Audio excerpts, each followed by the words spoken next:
سلام، به قسمت دوم پادکست رادیو فوتبالی خوش اومدید.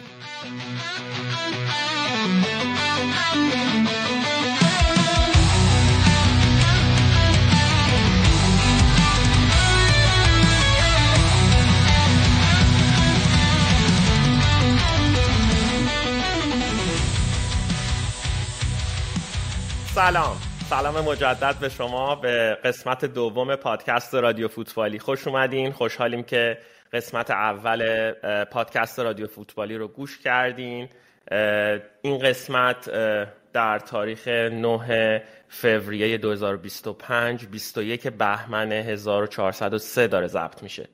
عنوان این قسمت هستش لیگ قهرمانان. قبل از اینکه شروع بکنیم پادکستمون رو دوست دارم با شروین و علی سلام علیک بکنیم. شروین. سلام دوستان، خیلی خوشحالم که بازم در خدمتتون هستیم با تحلیل بازی‌های ایران و سایر نقاط جهان. علی. سلام، منم سلام میکنم. امیدوارم که اپیزود 2 جذابی داشته باشیم. مرسی بچه‌ها. خب قسمت اول پادکستمون راجع به لیگ قهرمانان و لیگ الیت آسیا هستش. ما 2 تا تیم امسال داشتیم در لیگ الیت آسیا، پرسپولیس و استقلال، و یک تیم هم مونده هنوز در لیگ قهرمانان درجه 2، تراکتور، که این هفته بازی میکنه با تیم بحرینی. شروع میخوایم بکنیم بحثمون رو راجع به هفته یک هفته مونده به پایانی لیگ الیت آسیا، جایی که استقلال و پرسپولیس بازی داشتن هفته گذشته. پرسپولیس با الهلال در ورزشگاه کینگدم آرنای الهلال بازی داشت و خیلی نتیجه سنگین شکست 4-1 رو تجربه کرد. راجع به این بازی صحبت میکنیم بیشتر. همچنین استقلال با اشرطه عراق در ورزشگاه آزادی بازی کرد که نتیجه دور از انتظار 1-1 رو به دست آورد و هر دو تیم الان در رده 8 و 9 قسمت غرب آسیا قرار دارن. میخوایم صحبت بکنیم. اول با بازی استقلال و اشرطه شروع میکنیم. دوست دارم اول از علی بپرسم نظرش رو راجع به این بازی، بیشتر راجع به این بازی صحبت بکنه. علی، نظر راجع به اشرطه و استقلال چی بود؟ خب استقلال خیلی بدشانس بود که نتونست 3 امتیاز رو بگیره. 2 تا گل هم توسط VAR مردود شد. خب هواداری استقلال خیلی استقبال پرشور و پرتعدادی کرده بودن. چیزی نزدیک به 54,000 نفر به آزادی اومده بودن که شاهد برد استقلال باشن. خب این خیلی کمک کرد به استقلال، این فشار هوادار برای شروع بازی، و اشرطه کاملا تحت تاثیر قرار گرفته بود. خب استقلال هم در دقیقه اولیه پرس شدیدی میکرد روی دفاع اشرطه و خیلی زودم رو همین پرس و بازپسگیری توپ خیلی سریع تونستن به گل برسن. سانتر خیلی خوب جلی و کوجو تونست به زیبایی وارد دروازه کنه و استقلال در بهترین حالت، در بهترین دقایق ممکن واقعا به گل رسید. و خب استقلال 2 تا تاکتیک خیلی عمده داشت تو این بازی. موقعی که توپ رو نداشت سعی میکرد که با پرس شدید توپ رو بتونه خیلی سریع بگیره و با پاسهای قطری توی ضد حمله توی فضای خالی از سرعت رضاییان، کوجو و همچنین آزادی استفاده کنه که اگه یادتون باشه روی همینم به گل رسیدن و تنها آفساید میلیمتری رامین رضاییان بود که استقلال رو از گل دوم محروم کرد. موقعی هم که استقلال صاحب توپ بود خیلی اصرار داشتن که برتری عددی بسازن در کانال‌های کناری، سمت راست با رضاییان و هردانی و سمت چپ هم با رضاوند و جلالی بتونن موقعیت ارسال ایجاد کنن و از قدرت سرزنی آزادی استفاده کنن. مرسی علی. خیلی به تعویضای سهراب بختیاری زاده اشاره شد بعد از این مساوی 1-1. خیلی به تعویض محمد رضا آزادی اشاره شد که بعد از اون قدرت هجومی استقلال به شدت کاهش پیدا کرد و کوشکی اصلا نتونست اون شرایط یک مهاجم هدف رو دنبال بکنه. حضور صالح هردانی که خب نمره خیلی خوبی هم تو این بازی گرفت، به نظرم خیلی آزادی عمل خوبی به رامین رضاییان داده بود، به خاطر اینکه استقلال توی بازی‌های قبلی که رامین نفوذ می‌کرد پشتش خیلی خالی میشد و خیلی فشار زیادی به دفاع استقلال می اومد، ولی صالح هردانی خیلی تونسته بود اون قسمت رو کاور بکنه. خیلی اشاره شده بود و مشکلی که خیلی هایلایت بود به نظر منم تو بازی استقلال این سانترهای بی هدف رامین رضاییان بود که همه فقط تا تیر 1 میرسید، اصلا به نقطه پنالتی یا تیر 2 نمیرسید و عملا کسی نبود اون جلو که این ضربه های سر اول رو بزنه. خیلی خیلی اشاره کرده بودن به این موضوع و این فشاری که روی سهراب بختیاریزاده بود از سمت سکوها و دنیای مجازی که خود بختیاریزاده بعد از پایان بازی عملا اشاره کرد که حاضره که حتی پولی که گرفته رو بده و دیگه ادامه نده با استقلال. به نظر تو آینده استقلال توی لیگ قهرمانان آسیا چجوری خواهد بود؟ خب بازی آخر با الریان قطر بازی خیلی سختیه. الریان هم قاعدتا میاد که حداقل یه مساوی بگیره و صعودش رو قطعی کنه. خب ببین وضعیت استقلال یه وضعیت هولدیه دیگه، همه منتظرن که سرمربی جدید زودتر انتخاب بشه. بازیکن از نظر ذهنی واقعا آماده نیستن و خیلی خب واقعا دارن شاید به ادامه فصل یا حتی فصل بعد فکر میکنن. تیمی که خب سرمربی موقت داره نباید خیلی انتظار تعهد از بازیکن‌ها داشته باشه. بازیکن‌ها قاعدتاً ذهنشون جای دیگه است و این مشکلی که استقلال داره. مرسی علی. اینو به طرفدارای استقلال نوید بدیم که توی اپیزود بعدی میخوایم راجع به مشکلات استقلال با هوادارهای قدیمی استقلال صحبت بکنیم و نظرشون رو بپرسیم راجع به این چند سال حاشیه‌ای که استقلال درگیرش شده. به هر صورت همونجور که علی گفت استقلال باید به قطر بره تا با الریان بازی بکنه. نتایج و شرایطی که این تیم رو به مرحله بعد میبره خیلی راجع بهش صحبت شده. میخوایم بریم به سراغ بازی پرسپولیس و الهلال، بازی که خیلی حتی به طنز در دنیای مجازی راجع بهش صحبت شد، راجع به هزینه‌های زیادی که فوتبال عربستان برای تیمای لیگش داره میکنه و به شدت فاصله گرفته از فوتبال غرب آسیا، میشه گفت به صورت خاص، یا قطعا از شرق آسیا هم همینطور. شروین نظرت راجع به الهلال و فوتبال عربستان به طور کلی چیه؟ راستش برای علاقه‌مندای به فوتبال آسیا خب الهلال همیشه یه تیم خیلی قوی بوده. یعنی من از وقتی که یادم میاد هر وقت تو آسیا تیمای ما بازی میکردن الهلال به عنوان یکی از بهترین تیمای آسیا بود. همیشه از بهترین بازیکنای عربستان رو داشت که تو تیم ملی عربستان هم بازی میکردن. یادم این القحطانی بود، چه بازیکنی بود اون موقع بازی میکرد. اما خب جالبیش اینه که عربستان سعودی تصمیم گرفت چند سال پیش، میشه گفت 4-5 سال پیش، که به اضافه سرمایه گذاری تو لیگ های خارجی مثل لیگ انگلستان تو لیگ خودش هم یه پول عجیبی بریزه. الان شما این بازی همین پرسپولیس و الهلال الان نگاه بکنید چه ترکیبی تو زمین بود. یعنی همه بازیکن‌ها، نگاه کن نویس و وقتی از وولفز گرفت که بازیکن اصلی بودش اونجا، حتی یادم بارسلونا دنبالش بود، یا ساویچو وقتی از لازیو گرفت، ساویچو فکر کنم 40 میلیون 60 میلیون انقدر پول دادن. مالکوم داشت بارسلونا بازی میکرد، بعدش باز دوباره رفت زنیتو از اونجا اومد. بازیکن زیاده. کانسلو که همین فصل پیش اونجا بود، کولوبالی بازیکن ناپولی. یعنی واقعا یه ترکیب واقعا پر ستاره است. یعنی الهلال اگر همین الان با تیم‌های اروپایی هم بازی کنه میتونه به نظرم خیلی کامپت کنه با اونا. به نظرم کلا لیگ عربستان کنده، یعنی خیلی سطحش بالاتر از حال حاضر بقیه لیگای غرب آسیاست.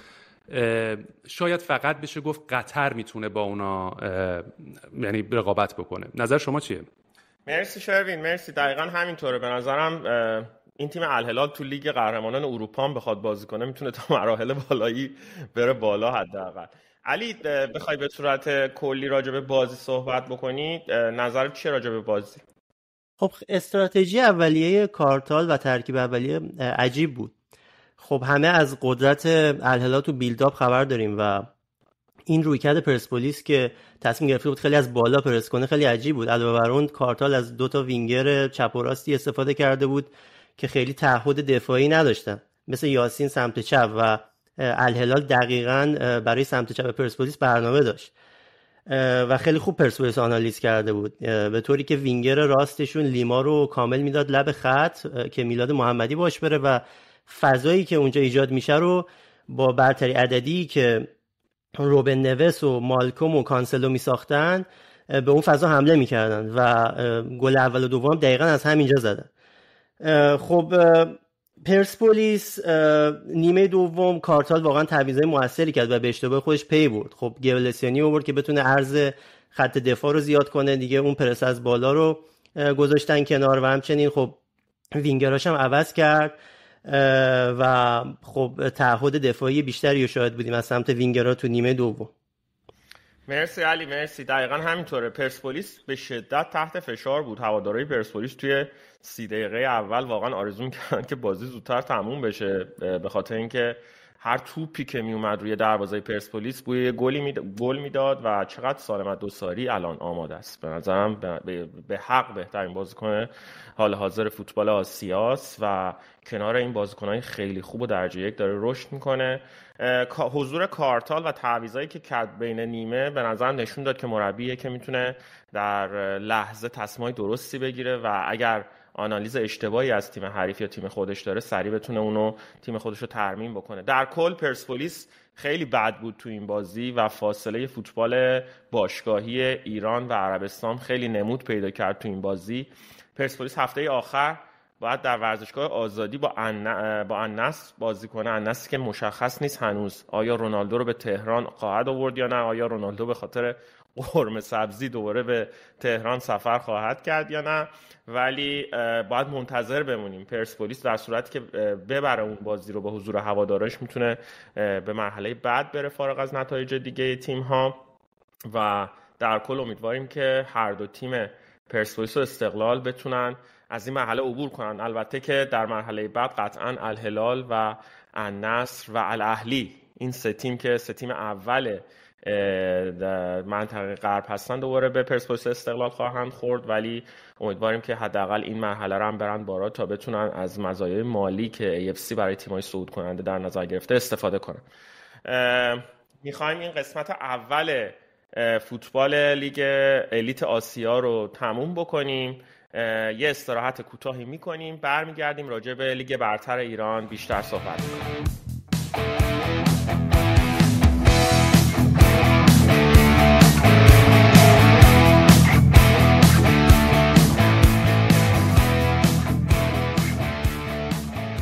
سلام مجدد، برگشتیم با قسمت دوم اپیزود دوم پادکست رادیو فوتبالی. میخوایم راجع به لیگ برتر ایران و اتفاقاتی که این 2 هفته اتفاق افتاده صحبت بکنیم.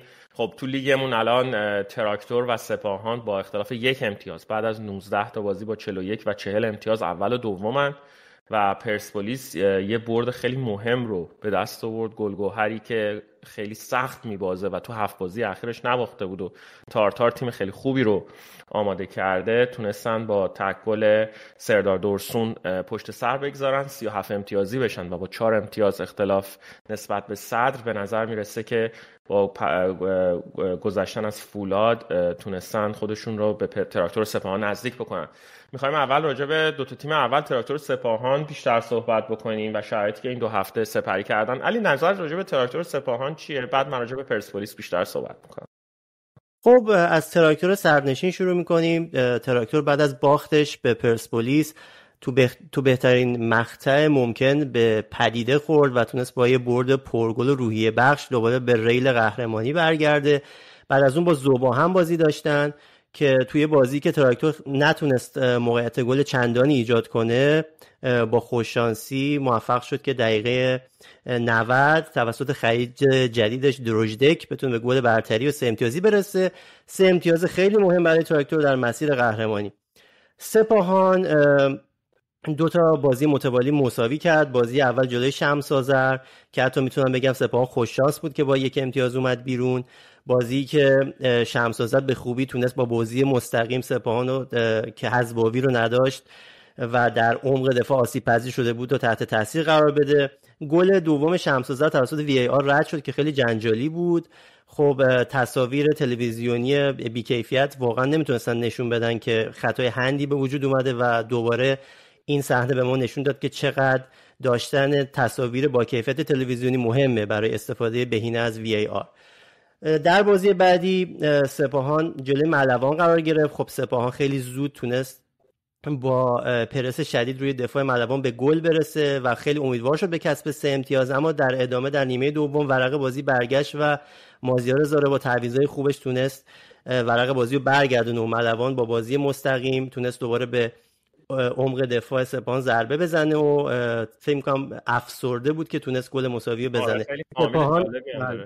سپاهان خیلی امتیاز مهمیه تو این 2 هفته دست. دقیقاً سپاهان حالا می‌خواستیم راجع به حزباوی هم صحبت بکنیم. حزباوی که میگن در انتهای بازی توی تونل ورزشگاه اخراج شده و خب باید ببینیم تو هفته پیش رو تو بازی حذفی با پرسپولیس به این بازی میرسه یا بازی میکنه یا نه، ولی کلاً به نظر میرسه که خیلی لیگ پرهیجانی رو داریم، به خاطر اینکه الان تراکتور و سپاهان هر هفته دارن صدر جدول رو به هم پاس میدن و باید ببینیم که در انتها چه اتفاقی میفته. پرسپولیس با کارتالی که در حال آزمون و خطای بازیکنان هست به مصاف گلگهر رفت، بازی که تو ورزشگاه شهرک قدس برگزار شد، قلعه حسن خان، که کارتال هم خیلی به شدت معترض بود و شاید این اعتراضش به حق باشه. برای پرسپولیس و استقلال هر دو به نظرم بازی تو ورزشگاه آزادی میتونه یک مزیت باشه به خاطر حال هوایی که هوادارا دارن و یا جو ورزشگاه برای بازیکنای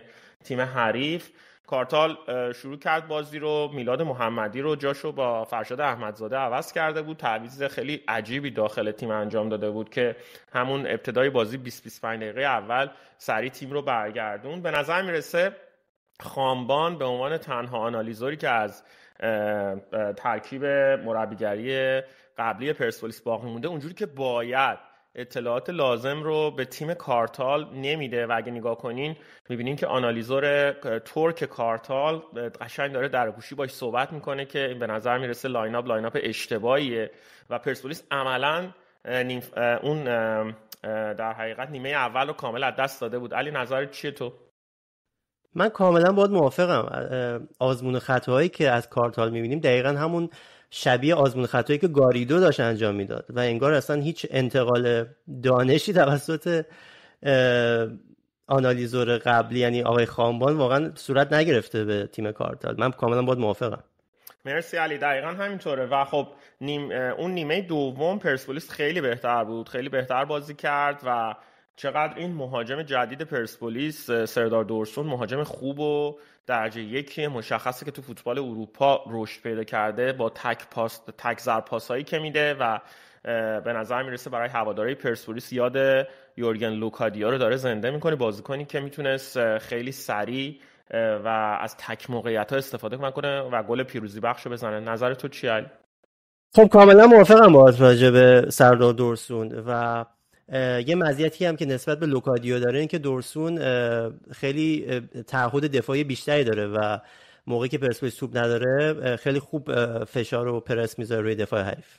دقیقاً همینه و خب یه سری ها میگفتن دورسون باید بره داخل محوطه جریمه چون کارتال اومد و از ایصال کسی رو دورسون به صورت همزمان استفاده کرد و دورسون بیرون می اومد و عیسی داخل بود. به نظر من دورسون این پستی که الان داره بازی میکنه خیلی خوبه چون توپ گیری میکنه، توپو میتونه پخش کنه و پاسای اول رو بده. یه چیزی که خیلی بولد شده بود این بود که خیلی روحیه باسی داره سردار و به بازیکن‌ها میگفت چیکار کنن. برای اولین بار بود که امید عالیشاه پشت ضربه آزاد قرار نگرفت و سردار دورسون قرار گرفت که خب فرشاد فرجی اون توپو نتونست گل بکنه، ولی به نظرم خیلی روحیات فوتبالیش مثل زلاتان ابراهیموویچ هست. حالا قیافش رو خیلی مقایسه می‌کردن با زلاتان، به نظر میرسه شخصیتش هم همینطور خواهد بود.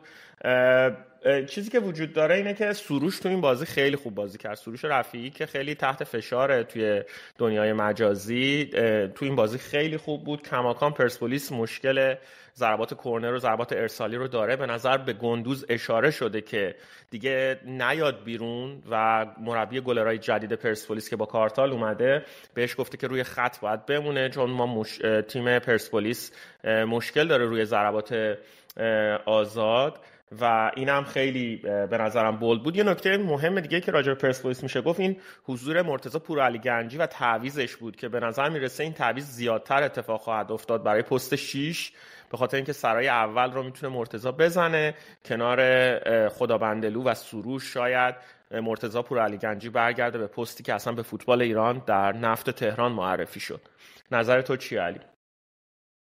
دقیقاً. خب ما صحبت کرده بودیم که پرسپولیس احتیاج به شماره 6 ایستا داره توی نقل و انتقالات، ولی خب با توجه به اینکه دیگه سهمیه‌ای نداشتن که فکر کنم سهمیه‌شون هم امروز سازمان لیگ گفت که سوخته. بله. و خب واقعا نتونستن که کسی بیارن و خب این میتونه یه ایده بسیار خلاقانه باشه استفاده از مرتضی در اون پست. دقیقاً همینطوره. به هر صورت باید ببینیم در ادامه لیگ برتر کارتال چه کار خواهد کرد. به نظر میرسه حمایت تماشاچی‌ها رو تونسته جلب بکنه و باید ببینیم در ادامه چه اتفاقی خواهد افتاد. توی این 2 هفته آخر خب فولاد هم 2-0 به خیبر باخت خیلی عجیبی بود که تبعات زیادی داشت. حاشیه‌های مصاحبه‌ای که هوشنگ نصیرزاده و یحیی گل محمدی داشتن منتج شد به استعفای یحیی، استعفایی که برای پرسپولیسیا خیلی آشناست. در زمانی که یحیی توی پرسپولیس بود این رفت و اومدن‌ها با حمید مطهری. نظرت تو چیه علی؟ خب علنی شد اختلافات نصیرزاده و گل محمدی. به نظر می‌رسید که از اول گل محمدی خیلی نظر مساعدی روی نصیرزاده نداره و همچنین بالعکس. و خب آخرین خبر اینه که یحیی توی تمرین فولاد در تهران حاضر شده و فعلا قضیه موقتا ختم به خیر شده. درسته. و خب تو بازی دیگه مثل رفسنجان و استقلال 0-0 کردن که خب باز کامنت ها و هشتگ های زیادی رو روانه کرد به سمت پیج اینستاگرام باشگاه استقلالی که به نظر میرسه در آستانه عقد قرارداد با والتر ماتزاری ایتالیایی هست. ماتزاری که 2 بار با پرسپولیس مذاکره کرد و منتج به قرارداد نشد و این بار به نظر میرسه با دستیارانش به استقلال خواهد پیوست. امیدواریم که استقلال بتونه از این حاشیه‌ای که دوچارش شده بیرون بیاد. بیشتر راجع به استقلال صحبت خواهیم کرد. یه نکته دیگه هم که امروز اتفاق افتاد اون بحث رأی کمیته انضباطی برای بازی جنجالی پرسپولیس و تراکتور بود. علی نظر تو راجع به این رأی چیه کلا؟ خب قابل پیش بینی بود این رأی، ولی خب میگم دیگه خیلی احکام انضباطی عجیب غریبه توی فوتبال ایران. خیلی وقتا افراط میبینیم، خیلی وقتا تفریط میبینیم در شرایط مختلف و خب این کانسیستنسی که وجود نداره خیلی شائبه ایجاد میکنه. در صورت امیدوارم که اتفاقات بهتری رو ببینیم توی ورزشگاه و جو ورزشگاه در بازی اخیر به شدت وحشتناک بود و واقعا امیدواریم که این اتفاقات تلخی که افتاد و خب یکی از هواداران پرسپولیس چشمش متاسفانه از دست داد، افراد دیگه آسیب دیدن، توهین‌هایی که هر دو طرف تو بازی پرسپولیس و تراکتور به هم دیگه کردن، خب اصلا شایسته و زیبنده دوتا باشگاه نیستش و امیدواریم که دیگه این اتفاقات رو نبینیم. هرچند که بازم فکر میکنم که احکام انضباطی باید خیلی به مورد اصلاح قرار بگیره. همینطوره. به هر صورت 2 بازی فصل آینده لیگ برتر پرسپولیس و تراکتور بدون تماشاچی خواهد بود. 2 بازی به نظر میرسه پرسپولیس نقره داغ شده توی این رأی کمیته انضباطی. 2 بازی آینده پرسپولیس بدون حضور هواداران مرد هستش و با 50% ظرفیت. به نظر میرسه یکی از این بازی دربیه. بعد ببینیم که فدراسیون و کمیته انضباطی چه رأی رو در نهایت ابلاغ خواهد کرد به سازمان لیگ. آیا پرسپولیس تو بازی بعدی با استقلال بدون تماشاچی یا فقط با تماشاچی خانوم حضور پیدا خواهد کرد یا نه؟ خیلی بحث داغیه. به نظر میرسه این رأی در آینده حداقل کمی تغییر بکنه. باید صبر کنیم ببینیم چه اتفاقی میفته. نکته پایانی قسمت اول پادکستمون راجب با تراکتور هست. تراکتوری که این هفته در چمپیونز لیگ و لیگ دست 2 قهرمانان آسیا با الخلدیه بحرین بازی داره. به نظر میرسه مشکلی برای این مرحله وجود نداشته باشه واسه تراکتور اسکوچیچ و بتونن از این مرحله عبور پیدا کنن. و نکته آخر ما بحث جام حذفیه، بازی بسیار مهم پرسپولیس و سپاهان در ورزشگاه نقش جهان. علی پیش بینیت از این بازی چیه؟ خیلی کوتاه. خیلی بازی جذابیه. خب پرسپولیس کارتال پرسپولیس هجومی نشون داده، در این حال سپاهان کارترون تیمیه که خیلی واکنشگرا بازی میکنه، علاقه‌ای به مالکیت توپ نداره، بازی مستقیم میکنه و تو ضد حمله ضربه میزنه. به نظر من بازی بسیار جذابی خواهد بود، هرچند که من شانس سپاهان رو کمی بیشتر میدونم. مرسی. بازی هم چند بار تایمش عوض شده، به نظر آخرین زمان ساعت 3 یا 3:30 روز چهارشنبه هستش، ورزشگاهی که به نظر پر خواهد شد و بازی هیجان انگیزی خواهد بود. این سومین بازیه که پرسپولیس و سپاهان امسال برگزار میکنن بعد از بازی رفت در اصفهان و بازی سوپر جام. این بازی حذفی دو تیم هستش. خیلی ممنونم که با قسمت اول فوتبال ایران از قسمت دوم پادکست رادیو فوتبالی با ما همراه بودین. یه استراحت کوتاهی میکنیم، برمیگردیم راجع به لیگ قهرمانان اروپا صحبت میکنیم.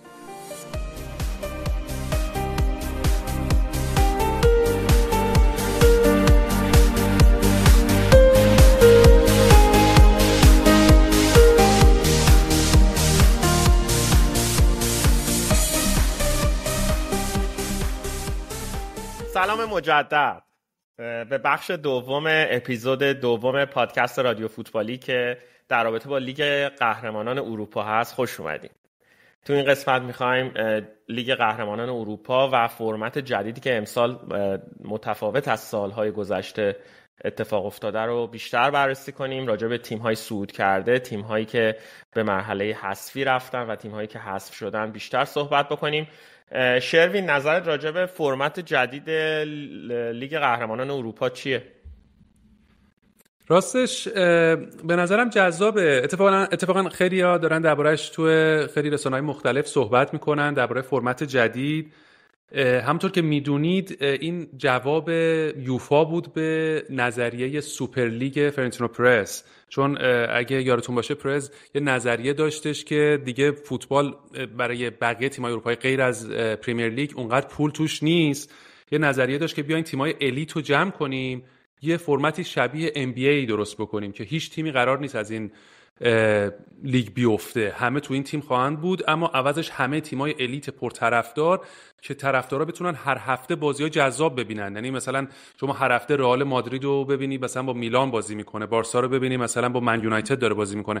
یعنی به این فرض بود که البته بعدش به خاطر خیلی اعتراضا که شد که بقیه تیم‌ها بهشون اجحاف میشه، این کم فرمت رو عوض کردن که بذارن اجازه بدن چند تا تیم دیگه هم بیان و در جواب اونا یوفا یه دفعه این فرمت جدید رو امسال رونمایی کرد که فرمت بسیار جالبیه. فرمتی که 36 تا تیم توش هست، همونطور که میدونید 8 تا تیم مستقیم به دور بعد میرن، بعد تیم 16 هم تا 24 پلی آف بازی میکنن تا بشه 8 تا تیم بعدی برای 16 تا تیم اول.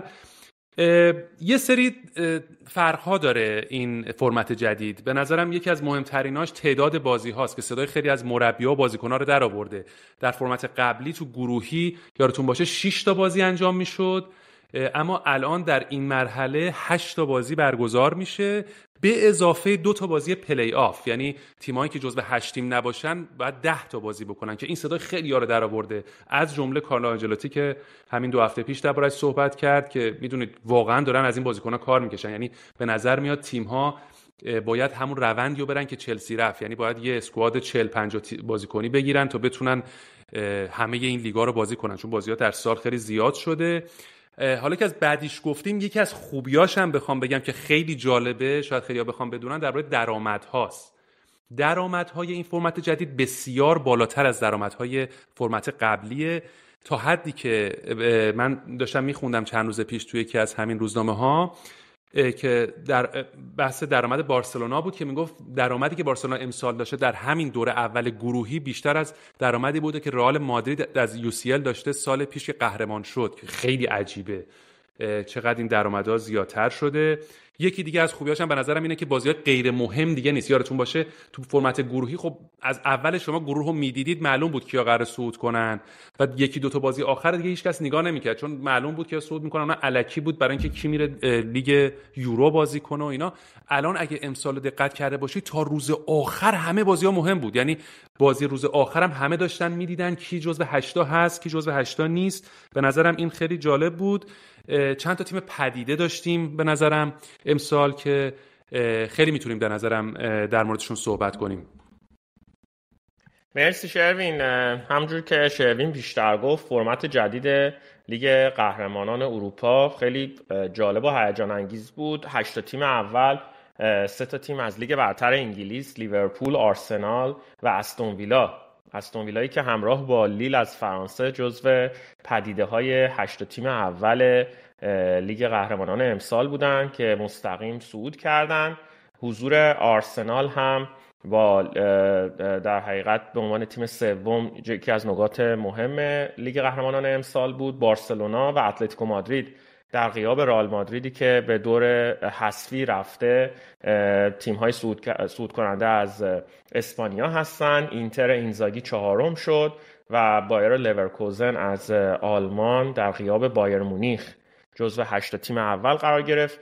بازی‌های حذفی خیلی هیجان انگیزه، بازی‌هایی که تیم 9 تا تیم 24 قراره با هم برگزار بکنن. حضور بایر مونیخ، رئال مادرید، ایسی میلان، پاریس سن ژرمن و یوونتوس و همچنین منچستر سیتی که تا روز آخر در آستانه حذف از مرحله حذفی لیگ قهرمانان اروپا بود، جزو اتفاقات ویژه جدول امسال بود. خیلی بیشتر صحبت میکنیم راجع به لیگ قهرمانان اروپا. شروین اگه کامنتی داری بهمون بگو. راستش چند تا چیز جالب رو میخواستم فقط اشاره بکنم تو همین دوره مقدماتی که بسیار به نظرم جالب بود. یکی از چیزایی که برای خودم خیلی جالب بود حضور تیمای فرانسوی بود که به نظرم خیلی خوب کار کردن. یعنی هم تیم برست، هم تیم لیل که اصلا جزو 8 تا تیم شد، هم تیم موناکو. یعنی برست و موناکو درسته الان جزو 8 تا تیم نیستن، حالا بازم جزو 24 تا تیم بودن، اما اگه یادتون باشه تا آخر هفته 4 یا 5 همشون جزو 8 تا تیم بودن و بسیار هم خوب بازی می‌کردن. حالا یه سری معتقدن که خب برای تیم‌های کوچیک‌تر شاید اینا بیشتر سرمایه‌گذاری بکنن روی UCL به جای اینکه تو لیگشون باشن، برای همینه که باعث موفقیتشون شده. اما به نظرم این خیلی جالب بود. همونطور که گفتی بودن لورکوزن جزو 8 تا تیم و نبودن بایر مونیخ خیلی جالب بود. همینطور رئال مادرید، همونطور که میدونیم مثلا تو حداقل 7-8 سال اخیر رئال مادرید حتی اگر تو لالیگا هم خوب بازی نکنه قطعا همیشه تو چمپیونز لیگ خوب بازی میکرد. امسال اون صلابت همیشگی رو نداشت و اونم به نظرم خیلی جالب بود. به نظرم بازی خیلی دیدنی خواهیم داشت تو دور حذفی. مرسی شروین.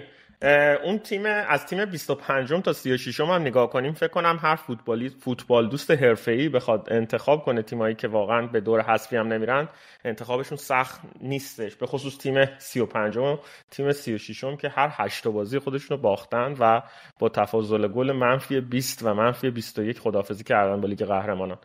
راجع به نمودار دور حذفی و شانس‌های قهرمانی از دید ما بیشتر می‌خوایم تو قسمت آخر اپیزود دوم پادکست رادیو فوتبالی صحبت بکنیم. یه استراحت کوتاهی می‌کنیم و برمیگردیم.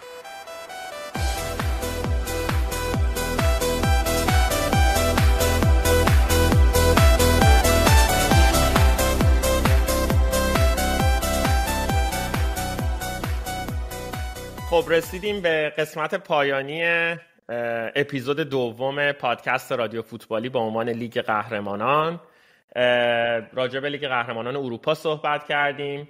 بازیایی که تیم 9 تا 24 به صورت حذفی در مرحله 1/16 نهایی بازی میکنن رو بررسی میخوایم بکنیم. شانس تیم‌ها رو و پیشبینی ما راجع به تیم‌هایی که به مرحله 1/8 میرن رو بیشتر صحبت میکنیم راجبش. اول از بازی برست و پاریس سن ژرمن، دو تا تیم فرانسوی میخوایم شروع بکنیم. علی نظرت راجع به این بازی چیه؟ خب برست که پدیده این فصل لیگ قهرمانان بود، ولی خب تو لیگ فرانسه رتبه 8م داره، در مقابل پاریس سن ژرمن قدرت بلا منازع لا شامپیونه قرار میگیره. همین 8 روز پیش بود که این دوتا تیم توی لا شامپیونه با هم بازی کردن و پاریس سن ژرمن موفق شد که 5-2 شکست به برست، هرچند که بازی نزدیکی بود تا موقعی که بازی 2-2 بود، اما خب فرم عالی عثمان دمبله و هتریکش منجر به برد پی اس جی شد. پی اس جی خب به نظر من از شانس‌های قهرمانی با توجه به فورواردهای بسیار خوبی که داره. خب شما میدونین که اونا در خط حمله اخیراً تونستن که خویچا کاراسخلیا رو از ناپولی بگیرن، همچنین دمبله رو دارن و همچنین بارکولا رو دارن. خب به اینا اضافه کنین دزیره دوه، لوکاس هرناندز و همچنین گونچالو راموس و یکی از مخوفترین خط حمله های اروپا. شبی نظر تو چیه؟ راستش آره، به نظر منم بازی جالبی خواهد بود، چون پاریس که خب معلومه پاریس واقعا اصلا چه تیمی داره به نظرم انریکه این فصل، پر بازیکنه، همونجور که گفتی دمبله جلو عالیه، بارکولا رو دارن، این کبارسخلیا هم که تازه گرفتن برای 2 تا وینگرشون، تازه به نظرم چیزو جا انداختی، ویتینیا رو دارن پشت اینا. بله. عجب بازیکنیه. رویز خیلی بازیکن، پر بازیکن، از همه یکی از همه مهمترشون اشرف حکیمی که رئال چه بازیکنی از دست داد. واقعا تیم کاملا پر بازیکن و پر مهره و خیلی هم قشنگ بازی میکنه. در مقابلش برست هم به نظرم دست کم نگیرین برستو، چون این بازی آخری که علی هم اتفاقا اشاره کرد تا دقیقه فکر کنم 90 بازی 3-2 بود، یعنی بازی بسیار نزدیک بود. برای همین بازی به نظرم بازی خیلی قشنگی خواهد بود. مرسی. و لوئیس انریکه که به نظرم میرسه قراردادش رو قرار تمدید بکنه با پاریس سن ژرمن و حمایت مدیر عامل و هیئت مدیره تیم پاریسی رو هم دنبال خودش داره و دمبله که همونجور که بچه‌ها گفتن به شدت این روزها آماده است. من فکر میکنم که پاریس سن ژرمن به راحتی از این مرحله عبور کنه و به مرحله 1/8 نهایی برسه. پیش بینی تو چیه علی؟ موافقم باهات. و شوی نظر تو چیه؟ منم به نظرم پاریس به مرحله بعد میره، اما به نظرم بازی آسونی براش نخواهد بود. مرسی. بازی دومی که میخوایم راجع بهش صحبت بکنیم بازی کلوب بروژ بلژیک و آتالانتای ایتالیاست. علی نظرت راجع به این بازی چیه؟ خب جدال تیم نهم مرحله گروهی با تیم 24م کلوب بروژ آخرین تیمی بود که سهمیه پلی آفو گرفت. تو لیگ بلژیک هم دومه. خب شانس آتالانتا رو من بیشتر میبینم با توجه به مثلث طلایی که تو خط حمله داره، رتگی، آداما لوکمن و دکتالاره و همچنین خب ایده های هجومی گاسپرینی. آتالانتا در لیگ ایتالیا سری آ هم جایگاه سومو داره و با 1 امتیاز اختلاف نسبت به اینتر ناپولی رو تعقیب میکنه. شروین نظر تو چیه؟ حرفتو قبول دارم. خب هر طرفداری که الان بازی‌ها رو تا حالا دیده باشه خب به نظرش آتالانتا خب تیم بهتریه. آتالانتا واقعا مثلا فصل رو خیلی قشنگ خیلی خوب شروع کرد. اگه دوستان بازی اول آتالانتا رو دیده باشن، آتالانتا تا پشت ناپولی همیشه دوم بود، خیلی نزدیک بود به صدر تو سری آ. لیگ اروپا هم بسیار خوب شروع کرد، تیم خیلی خوبی دارن. چند بازی بود روی افت بودن، فکر کنم به بولونیا باختن هفته تو همون کوپا ایتالیا، اما این هفته آخر همین دیروز پیروز بود که باز برگشتن به دوره اوجشون. اما کلوب بروژ هم تیم خیلی چغریه. کلوب بروژ حتی بازی آخرش اشتباه نکنم با منسیتی بودش تو چمپیونز لیگ، اونا رو هم خیلی اذیت کرد. بازی قبلترش هم اشتباه نکنم با یووه بود که یووه نتونست ببره اون بازی رو. بازی تیمی که خیلی سخت گل میخوره. بازی جالبی خواهد بود به نظرم. مرسی. به نظر منم آتالانتا برای عبور از کلوب فکر کنم شانس خیلی زیادی داره و به نظرم آتالانتا از این مرحله میتونه عبور کنه. گل سرسبد بازی‌های حذفی به نظرم بازی منچستر سیتی و رئال مادرید، بازگشت پپ گواردیولا به اسپانیا و ورزشگاه سانتیاگو برنابئو. علی نظرت راجع به این بازی جذاب چیه؟ خب جدال دو تیمی که در بحرانن. حالا درسته که مادرید تو لالیگا همچنان تو کورس قهرمانی، اما کیه که دیگه خبر نداشته باشه از ضعف‌های تیم کالدتو در بخش دفاعی. منسیتی هم دقیقاً به همین مشکل دوچارو در فاز دفاعی با مشکلات عدیده دست و پنجه نرم میکنه. شروین؟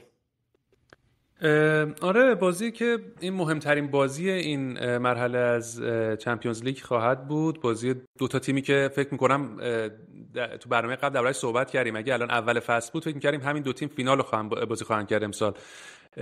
تو این مرحله به هم خوردن. بازی خیلی جذاب خواهد بود. همونجور که گفتی تقابل پپ گواردیولا و کارلو آنجلوتی اصلا خودش بسیار جذاب میکنه. دو تیم پرمهره هستن هر دو، اما بهترین بازیشون رو ارائه نمیدن. تیم گواردیولا 3-4 تا بازیکن جدید اضافه کرده که امیدواره بهش کمک کنه. فکر کنم همین بازی آخرم نیکو گونزالز بازی کرد که گرفتارش که جای رودری رو فعلا پر کنه. البته همونجور که من شنیدم رودری هم انگار اسمشو اضافه کردن به لیگ UCL، انگار اگر این بازی نرسه به بازی بعدی خواهد رسید. بازی بسیار جذاب خواهد بود. مرسی شروین. باید ببینیم رودری وقتی برمیگرده آیا منسیتی هنوز تو لیگ قهرمانان باقی مونه یا نه. من فکر میکنم که رئال مادرید با توجه به روحیه‌ای و نوع بازی که در لیگ قهرمانان میکنه و روحیه برتری‌جویی که لیگ قهرمانان داره شانس خیلی زیادی داره. من فکر میکنم رئال بتونه منسیتی رو از این مرحله حذف بکنه. علی نظر تو چیه؟ من فکر میکنم رئال مادرید شانس یکم بیشتری داره.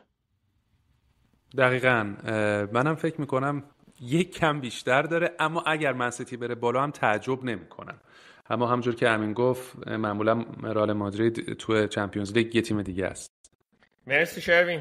ادامه بدیم بازی‌های مرحله حذفی رو با بازی یوونتوس و PSV آیندهوون هلند. یوونتوسی که با موتا شروع کرده به بردن و موانی رو از پاریس سن ژرمن گرفت و خیلی داره خوب گل میزنه برای موتا. علی نظرت راجع به این بازی چیه؟ دقیقاً کولومانی تو 3 بازی که اومده 5 تا گل زده، شروع خیره کننده. البته خب یوونتوس داره فرم خودش رو به دست میاره. باختشون رو به ناپولی اگه بذاریم کنار، توی 4 تا بازی اخیر 3 تا برد خیلی مهم داشتن، از جمله برد 2-0 مقابل میلان. خب ستاره هاشون هم دارن فرم خودشون رو دوباره به دست میارن، ییلدیز و نیکو گونزالس وینگر چپ و راست، همچنین کنسسا و خفران تورام که ذخیرا هم دارن فرم خودشون رو به دست میارن. ولاهوویچ دوباره پاش به گلزنی باز شده و این خب خیلی هواداران یووه رو امیدوار میکنه به ادامه فصل، همچنین چمپیونز لیگ. در سوی مقابل PSV رو داریم که یه تیم بسیار جذابه که خب تو لیگ هلند هم امتیاز با آژاکس تو کورس قهرمانی قهرمان فصل گذشته است و خب ستاره‌های بسیار جوان جذابی داره، مثل ریکاردو پپی 22 ساله آمریکایی متولد تگزاس، همچنین اسماعیل سایبری مراکشی رو دارن 24 ساله که به اونا اضافه کنین بوکایوکو رو، پدیده 21 ساله بلژیکی رو. خب من خیلی بازی نزدیکی میدونم. من PSV جزو تیمای مورد علاقه تو این فصل، خیلی بازی جذابی ارائه میده. من خیلی بازی سختی برای یوونتوس میدونم. شروین باهات موافقم. اگر مثلا 3-4 هفته پیش از من این سوالو میکردی، من شانس حتی PSV رو بیشترم میدونستم. به نظرم PSV بسیار بازی خوبی میکنه، مخصوصا تو خود لیگ هلند. فکر کنم همین 2 هفته اخیر اصلا لیگو فعلا داده به آیاکس، تا همین 2 هفته اخیر صدرنشین بلا منازع لیگ هلند بود.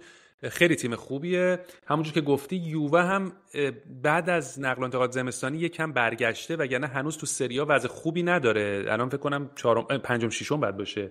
برای همین بازی بسیار نزدیک خواهد بود. واقعا سخته این بازی رو پیش بینی کردن. مرسی بچه‌ها. حالا من خودم خیلی قدیما که فوتبال می‌دیدم همیشه طرفدار یوونتوس بودم. یوونتوسی که اون زمان با دل پیرو و پاول ندوید خیلی طرفدار داشت تو ایران. ولی برای این بازی اگه همین روندی که تیم موتا در پیش گرفته رو ادامه بده، به نظرم شانس یوونتوس از PSV بیشتره. من فکر می‌کنم یوونتوس از این مرحله میتونه عبور کنه. علی نظر تو چیه؟ من میخوام یه نظریه نامحبوب ارائه بدم و بگم PSV. جالبه چون منم برام خیلی سخته. از اون بازیاست که واقعا دوست دارم تماشا کنم، خیلی هم سخته انتخاب کنم. شاید برای اینکه برای طرفدارا بخوام بگم یووه دوست دارم بیاد بالا، اما بازی خیلی نزدیکه، واقعا سخته، پیش بینیش 50-50 است. مرسی بچه‌ها. بریم سراغ بازی بعدی، بازی موناکو با بنفیکا. برای من موناکو همیشه یادآور اون تیم سال 2004 که با پورتو فینال لیگ قهرمانان رسید با لودویگ ژولی و مورینتس در اون سالها. علی نظرت راجع به این بازی چیه، بنفیکا و موناکو؟ خب جدال تیمای 16 و 17 مرحله گروهی، 2 تا تیمی که خیلی عمل کرده، خیلی هم لول هم دیگه داشتن، خیلی بازی نزدیکیه. بنفیکا تو لیگ پرتغال دومه، اسپورتینگ لیسبون رو با اختلاف 4 امتیاز دنبال میکنه. خب چشم امیدش به ونجلیس پاولیدیس، گلزن اولشون. همچنین خب آنخل دیماریا، همچنین پدیدهشون کرم آکتوکروگلو که 6 تا گل زد و 5 تا اسیست داشته تا اینجای فصل. موناکو هم تیم خوبیه همیشه. امسال هم که پدیدهایی مثل بن صغیر رو داره و آکلیوش، همچنین امبولو به عنوان فوروارد که 4 تا گل زده و 4 تا اسیست داشته. خیلی بازی نزدیکیه به نظر من، ولی خب من شانس بنفیکا رو بیشتر میدم. شروی؟ آره منم به نظرم بنفیکا شانسش بیشتر هست، اما خیلی سخت موناکو رو دست کم گرفتن، چون تو همین فصل لیگ قهرمانان بنفیکا بارسلونا رو برد. بازی اول فکر کنم بود که بارسلونا رو برد. همین تیم استون ویلا که الان جزو 8 تیم شده رو برد. یعنی واقعا قولکش بود تو دوره مقدماتی. و یه بازی هم جلو همین بنفیکا داشتن اتفاقا، با بنفیکا بازی که فکر کنم بازی 3-2 به بنفیکا باخت که یه اخراجی داد و باخت اون بازی جلو بود بازی رو. برای همینه که خیلی بازی جالبی خواهد بود. اینم به نظرم بازی قشنگ. اصلا کلا این مرحله از لیگ قهرمانان این فرمت جدیدش بازی جالب خیلی زیاد داره. اما منم به نظرم بنفیکا شانس بیشتری داره، به شدت تیم خوبیه. اون مخصوصا شما این بازی چند تا بازی قشنگش، یکیش بازیش با بارسلونا بود که همون بازی 4-5 بارسلونا که کل بازی از بارسا جلو بودن، بازیشون جلو بایر مونیخ، اون عجب بازی بود، اون بازی 1-0. به نظرم تیم خیلی خوبیه، بنفیکا رو نمیشه دست کم گرفت. به نظر منم بنفیکا شانس بیشتری داره برای گذر از این مرحله، ولی یادمون نره توی لیگ فرانسه موناکو با لیل خیلی نزدیک به همن. لیل حتی زیر موناکو هستش و الان لیل جزو 8 تیم برتر مرحله بعدیه. بریم سراغ بازی بعدی، بازی اسپورتینگ و دورتموند. علی نظرت راجع به این بازی چیه؟ خب دورتموند که دو روی متفاوت تو چمپیونز لیگ و بوندسلیگا داشته. یه چمپیونز لیگ موفق تمام کردن تو رتبه 11 با 5 برد و 3 باخت، 22 گل زده و 12 گل خورده، تفاضل گل 10. ولی خب یک عملکرد فاجعه بار در بوندسلیگا، رتبه 11 خب با نوری شاهین تو بوندسلیگا نتونستن نتیجه بگیرن، وارد بحران شدن و با مربی جدیدشون نیکو کوواچ امیدوارن که بتونن ورقو برگردونن. اسپورتینگ هم خب تا جایی که روبن آموریمو داشت فوق‌العاده بود، شروع رویایی داشت توی چمپیونز لیگ، 4-1 منسیتی رو بردن و خدافظی باشگویی داشت روبن آموریم، اما از وقتی که آموریم رفت دچار بحران عمیقی شدن و نتایجشون افت کرد، هرچند که با اومدن برخس دوباره تونستن که تیمو جمع کنن و همچنان در لیگ پرتغال سردنشینن و خب چشم امیدشون به گیوکرشه که این فصل هم مثل فصله قبلی فوق‌العاده ظاهر شده، تو 20 بازی تونسته 22 گل بزنه، همچنین ترینکاو. شروی؟ آره بازی جالبی خواهد بود. همونجور که گفتی وقتی که آموریم رفتش یه دفعه اسپورتینگ خیلی افت کرد. حتی این بازی آخرشون رو دیده باشی، همین هفته پیش با پورتو هم بازی کردن، یوکرش رو نیمکت بود، یوکرش هم خیلی افت کرد. اسپورتینگو واقعا نمیتونم چی شده، چون خیلی به نظرم خیلی تیم متفاوتی از تیمی که فصل رو شروع کرد. همونطور که گفتی بورسیا دورتموند هم همینطور، بورسیا دورتموند عالی شروع کرد چمپیونز لیگو، به شدت بد تموم کرد تیم نوری شاهین و الان وضعیت خوبی حتی تو بوندسلیگا هم نداره. به نظرم من دو تیم تو افت هستن، بازم نزدیک خواهد بود. منم فکر میکنم که بازی نزدیکی و دورتموند شانس بیشتری داره برای عبور از اسپورتینگ، با اینکه دورتموند توی آلمان شرایطش خوب نیست. بازی بعدی بازی سلتیک و بایر مونیخ هستش. نظر تو چیه راجع به این بازی علی؟ پیش بینی اینه که این بازی یه طرفه ترین بازی مرحله خواهد بود. بایر مونیخ با تجمعی از ستارگان و فرم خوبی که این روزا داره، صدرنشین بلامنازع بوندسلیگا. سلتیک برندن راجرز رو داریم که خب هرچند که تو لیگ اسکاتلند با اختلاف اوله، اما خب واقعا توقعی نمیره که بتونه از صد بایرن بگذره. امیدواره که بتونه بازی آبرومندانه‌ای بکنه. سلتیکی که این فصل تحت تاثیر پدیده‌های ژاپنی خودشه، دو بازیکنی که خیلی خوب ظاهر شدن، یکی فوروهاشی که 10 گل تونسته بزنه و همچنین دایزن ماهدا که 7 تا پاس گل داشته. این پدیده‌های ژاپنی سلتیکو دست کم نگیرین. بازی یک طرفه‌ای خواهد بود. شروع؟ به نظر بازی یک طرفه نخواهد بودش. چرا؟ چون به نظرم اگه بازیاشونو بازی سلتیک فکر کنم تنها تیمی تو اروپا هستش که از بارسلونا بیشتر گل زده این فصل تو لیگش. بارسا 64 تا زده، فکر کنم 66 تا گل زده بود. وقتی هم میزنه زیاد میزنه، یعنی بازیاش 5-0 6-0 4-0 زیاد داشته. یعنی بازی رو آسون نخواهد کرد برای تیم بایر مونیخ. اما همونجور که گفتی بایر مونیخ خب تیمی که همه فکر میکنن بازی رو خواهد برد. مرسی. و در نهایت بازی فاینورد و آسه میلان آخرین بازی مرحله حذفی هستش. خیلی کوتاه علی نظرت راجع به این بازی هم برامون بگو. خب اینم میتونه یکی از بازی نزدیک باشه. آسه میلان که نقل و انتقالات شلوغی داشت، تونست ژائو فلیکس و کایل واکر رو بیاره. همچنین خرید میجر بعدیش سانتیاگو خیمنز از همین خود فاینورد بود. سانتیاگو خیمنزی که بهترین گلزن فاینورد بود تا اینجای فصل که به میلان پیوسته، حالا باید مقابل تیم سابقش بازی کنه. فاینورد هم که واقعا عملکرد پرفراز و نشیبی داشته این فصل، چه در چمپیونز لیگ چه در لیگ هلند. به نظر من آسه میلان شانس بیشتری خواهد داشت برای صعود. شبی منم موافقم. آسه میلان تیم خوبی بود، بازیکن زیاد داشت، خیلی هم خودش رو به نظرم مجهز کرد تو همین لیگ بازیکن گرفتن تو ویندوز زمستانی. اما فاینورد هم خیلی جالبه. فاینورد بازی‌های خیلی عجیب خوب داشته، در عین حال بازی‌های ضعیف هم داشته. یعنی تو دوتا بازی آخر چمپیونز لیگش بازی یکی مونده به آخر 3-0 همین بایر مونیخ رو برد.